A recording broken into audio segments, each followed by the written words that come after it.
Assalamualaikum warahmatullahi wabarakatuh. Good morning everyone.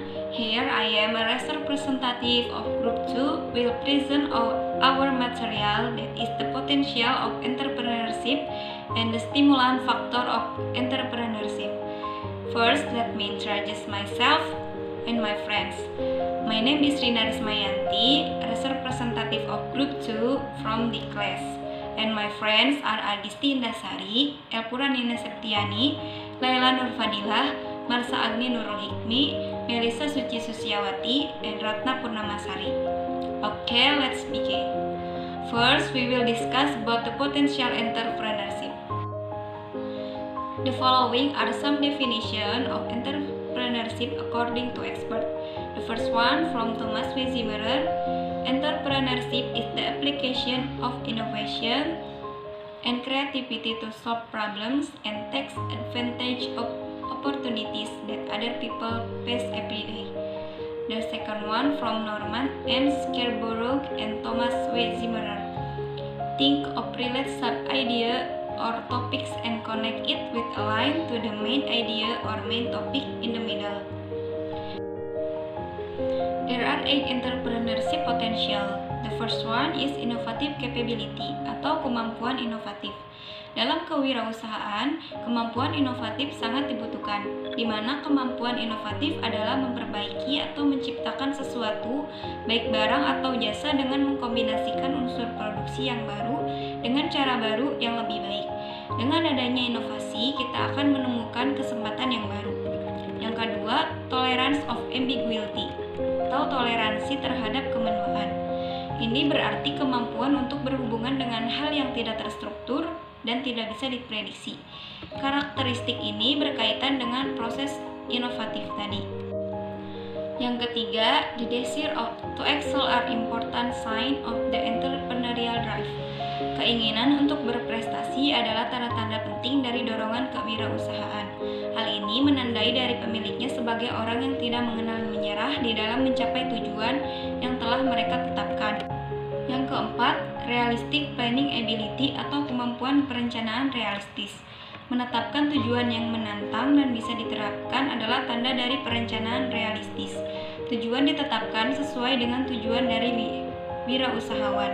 Dalam hal ini, seorang entrepreneur harus mempunyai tujuan dan perencanaan yang realistis. Yang kelima, goal-oriented leadership atau kepemimpinan terorientasi pada tujuan. Selain harus mempunyai tujuan yang realistis, wirausahawan membutuhkan aktivitas yang mempunyai tujuan yang terorientasi. Semangat yang tinggi memotivasi mereka untuk mengarahkan tenaga ke arah tujuan yang ditetapkan. Seorang entrepreneur objektif di dalam mengarahkan pemikiran dan aktivitas kewirausahaannya dengan cara pragmatis.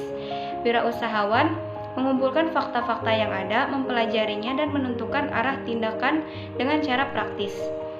Yang keenam, personal responsibility atau tanggung jawab pribadi. Wirausahawan memikul tanggung jawab pribadi. Mereka menetapkan tujuan sendiri dan memutuskan bagaimana cara mencapai tujuan tersebut dengan kemampuan mereka sendiri.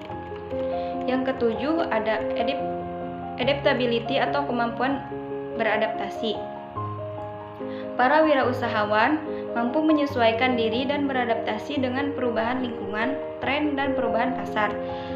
Ketika wirausahawan terhambat oleh kondisi yang berbeda dari apa yang mereka harapkan, mereka tidak menyerah, namun melihat situasi dengan cara objektif. Yang terakhir, ada ability as an organizer and administrator atau kemampuan sebagai pengorganisasi dan administrator.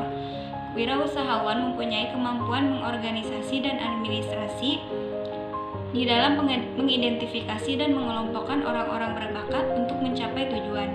Mereka menghargai kompetensi dan akan memilih para spesialis untuk mengerjakan tugas secara efisien.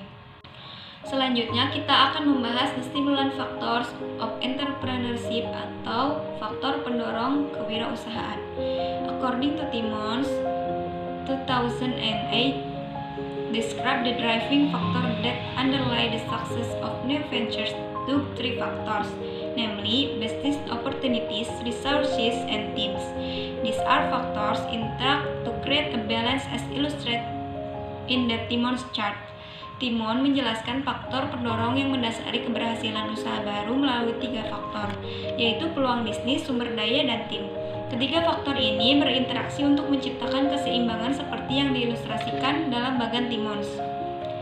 Timon menganalisis bahwa bentuk, ukuran, dan kedalaman peluang bisnis menentukan bentuk, ukuran, dan kedalaman kondisi sumber daya dan tim. Yang pertama, ada peluang bisnis. Peluang bisnis adalah inti dari proses kewirausahaan. Pada peluang bisnis dianggap baik jika memiliki permintaan pasar yang baik, struktur pasar, dan ukuran pasar margin yang besar. Singkatnya, sebuah peluang dikatakan memiliki kekuatan ketika investor mendapatkan kembali modalnya. Yang kedua, sumber daya, yaitu potensi dan kompetensi yang didukung oleh kreativitas dan tabungan. Wirausahawan yang sukses adalah yang dapat menyimpan modal dan menggunakannya dengan bijak. Yang terakhir, tim kewirausahaan. Dipimpin oleh wirausahawan yang telah memiliki pengalaman kerja yang sukses, menempatkan orang yang tepat di posisi yang tepat, memberi penghargaan kepada mereka yang berhasil tetapi juga membantu mereka yang gagal, menerapkan standar perilaku dan kinerja yang tinggi di dalam tim. Cukup sekian penjelasan dari kelompok kami. Mohon maaf apabila terdapat kesalahan. Semoga penjelasan kali ini dapat bermanfaat untuk kita semua. Wassalamualaikum warahmatullahi wabarakatuh.